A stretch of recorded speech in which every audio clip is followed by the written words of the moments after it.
بسم اللہ الرحمن الرحیم رب زدنی علما۔ السلام علیکم ورحمۃ اللہ وبرکاتہ۔ محترم ناظرین، چاہے انسان جو بھی ہو، جیسا بھی ہو، اس کی سوچ بلند ہونی چاہیے۔ اگر سوچ اونچی ہے، سوچ بلند ہے، تو اس کو قید بھی محل نظر آئے گا، اور اگر سوچ اونچی نہ ہو تو محل بھی قید کی طرح لگے گا۔ سوچ بلند ہو، انسان بھی ضرور بلندی حاصل کرے گا۔ آئیے ایک ایسی ہی شخصیت جن کی سوچ بلند تھی اور انہوں نے کیسے اپنے عزم کے ساتھ اپنے مقصد کو حاصل کیا، آج کے اس ویڈیو میں ہم معلوم کرتے ہیں۔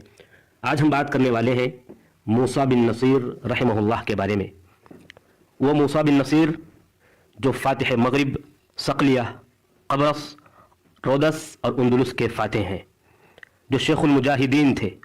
19 ہجری میں عمر بن خطاب رضی اللہ تعالی عنہ کے زمانے میں شمال فلسطین خلیل کے قریوں میں سے ایک قریے میں پیدا ہوئے۔ قرآن کریم حفظ کیا، احادیث کو یاد کیا، کتابت سیکھی، شعر و شاعری بھی کرتے رہے۔ چونکہ آپ کے والد نصیر معاویہ بن ابو سفیان کے محافظوں میں سے ایک تھے، اسی لیے موسیٰ بن نصیر کو عظیم فاتحین و قائدین سے کافی قربت حاصل رہی۔ اصحاب رائے اور اصحاب سیاسیہ سے بھی آپ بہت ملا کرتے تھے۔ موسیٰ بن نصیر مسلم فوجوں کو اللہ کے راستے میں لڑتے اور اسلام کو چہار جانب پھیلاتے دیکھتے دیکھتے جوان ہوئے۔ ایک مرتبہ خود اپنے والد کو دیکھا، وہ جنگ کے لیے تیار ہو رہے تھے، زرہ پہن رہے تھے، زرہ کو اپنے بدن سے لپیٹ رہے تھے، تلوار کو لٹکا رہے تھے۔ جب انہوں نے اپنے والد کو اس حالت میں دیکھا تو دیکھتے ہی رہ گئے، اپنی نظروں کو انہی پر گاڑ دیا اور دل میں تمنا کرنے لگے کہ میں اپنے والد کی طرح اللہ کے راستے میں لڑوں اور اسلامی جھنڈے کو بلند کروں۔ وہ دن، وہ موقع بھی آ گیا کہ جب معاویہ بن ابی سفیان نے موسیٰ بن نصیر کو بحری حملہ کا قائد بنا کر قبرص کو دوبارہ فتح کرنے کے لیے بھیجا، جس کو خود معاویہ نے 27 ہجری میں فتح کیا تھا۔ موسیٰ بن نصیر نے اس کو فتح کیا اور وہاں قلعے تیار کیے۔ اس فتح کے بعد وہاں کے والی بھی آپ بنے رہے۔ اس کے بعد 50 پر 3 ہجری میں موسیٰ بن نصیر رودس کو فتح کرنے کے لیے جو فوج نکلی تھی، اس فوج کے قائدوں میں سے ایک قائد آپ بھی تھے، اور اس میں مسلمانوں کو فتح بھی حاصل ہوئی۔ ایام و اعوام گزرتے گئے، مروان بن حکم خلیفہ ہوئے اور موسیٰ بن نصیر کو اپنے خواب اور اپنی تمنا کو پورا کرنے کا موقع ملا۔ 60 پر 5 ہجری میں مروان نے مصر کی طرف جانے کے لیے ایک جیش تیار کیا، اور اس کی قیادت عبدالعزیز اور موسیٰ بن نصیر کر رہے تھے۔ وہاں مصر میں عبدالعزیز کو والی اور موسیٰ بن نصیر کو ان کا وزیر مقرر کر کے مروان بن حکم دمشق کی طرف چلے گئے۔ موسیٰ بن نصیر عبدالعزیز بن مروان کے معیت میں زندگی گزارنے لگے۔ عبدالعزیز بن مروان کے رازدار اور وزیر اول تھے۔ وہاں آپ کے تجربات بھی سیاسی اعتبار سے بڑھنے لگے۔ مروان کے بعد ان کے بیٹے عبد الملک خلیفہ ہوئے۔ عبدالعزیز نے موسیٰ بن نصیر کی شجاعت و بہادری اور ان کی قائدانہ صلاحیتوں کا تذکرہ ان خلیفہ کے سامنے بارہا کیا کرتے تھے، اور ایک دن خلیفہ کی طرف سے عبدالعزیز والی مصر کو خط آیا کہ بشر بن مروان کو بصرہ کا والی بنایا گیا اور موسیٰ بن نصیر کو بشر بن مروان کا وزیر مقرر کیا گیا، اور وہیں پر انہی دیوان عراق کا رئیس بھی مقرر کیا گیا ہے۔ اس طرح موسیٰ بن نصیر بصرہ پہنچے۔ اللہ نے انہیں ثابت قدم رکھا اور ان کا رتبہ وزارت بھی باقی تھا کہ چند ہی ایام گزرے تھے کہ خلیفہ نے بشر بن مروان کو کوفہ کا والی بنایا اور موسیٰ بن نصیر کو بصرہ کا والی مقرر کیا۔ پھر انہیں شمال افریقہ کا والی بھی بنا دیا گیا۔ شمال افریقہ کے والی مقرر ہوتے ہی موسیٰ بن نصیر نے ایسی فوج کو تیار کیا کہ جو فتح پر قادر ہو، اور انہیں خطاب کیا، اپنی طرف سے کئی باتیں بیان کی اور اپنی فوج کو لے کر مغرب کی طرف چل پڑے۔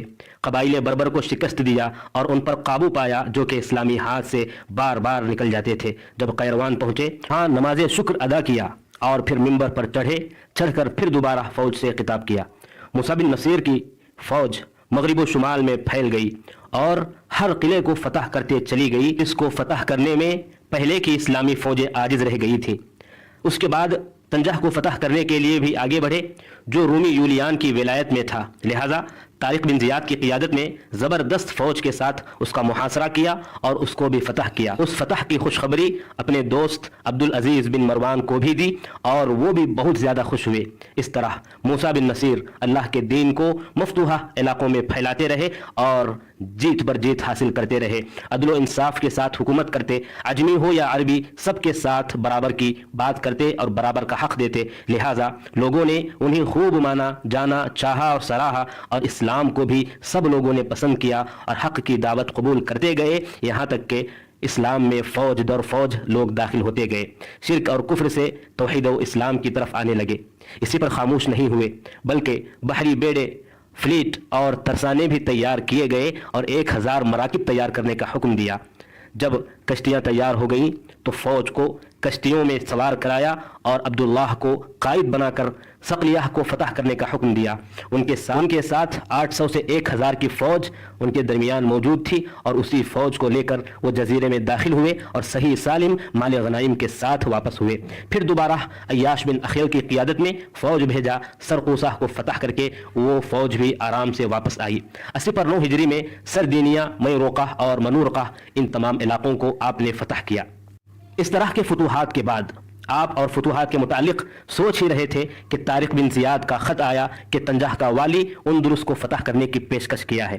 اگر آپ چاہیں تو طارق بن زیاد کی جو زندگی ہم نے پچھلے پارٹ میں بیان کیا اس پر آپ دیکھ سکتے ہیں، مکمل طور پر خاکہ ہم نے طارق بن زیاد کی اس سیرت میں، اس ایپیسوڈ میں بیان کیا ہے۔